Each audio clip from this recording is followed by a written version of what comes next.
Magandang araw sa inyong lahat mga Lodi. Masaya at thankful ngayon si Katrina Gray na siya ang kinuhang host sa isang film representation ng Smile Train Philippines.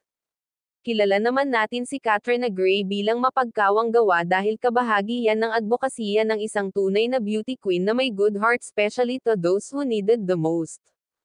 Ang Smile Train Organization sa buong mundo at Smile Train Philippines ay nagtataguyod at naglalayong wala ng cleft o bungi sa Bisaya words sa buong mundo. Ang Smile Train Organization ay nagsusulong ng libreng cleft surgery sa buong mundo para magkaroon ng normal na pamumuhay at normal na buhay ang mga batang may cleft deficiency sa bunganga.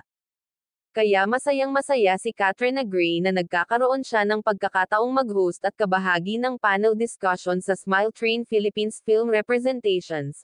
Makikita natin si Katrina Gray na isang tunay na beauty queen dahil sa kanyang pagmamalasakit at pagmamahal sa mga taong higit na nangangailangan ng atensyon at tulong. Sa ngayon masaya na si Katrina Gray sa kanyang buhay love life dahil may chemistry sila sa kanyang long-time partner na si Sam Milby. Masayang nagsasama ngayon ang mag-partner na si Sam Milby at Katrina Gray. Makikita mo sa kanilang vlog na talagang nagkakaintindihan talaga ang mag-couple na ito. Matagal nang engaged sina Katrina Gray at Sam Milby, hinihintay na lang ng mga fans nila kung kailan ang maging petsa ng kanilang kasal.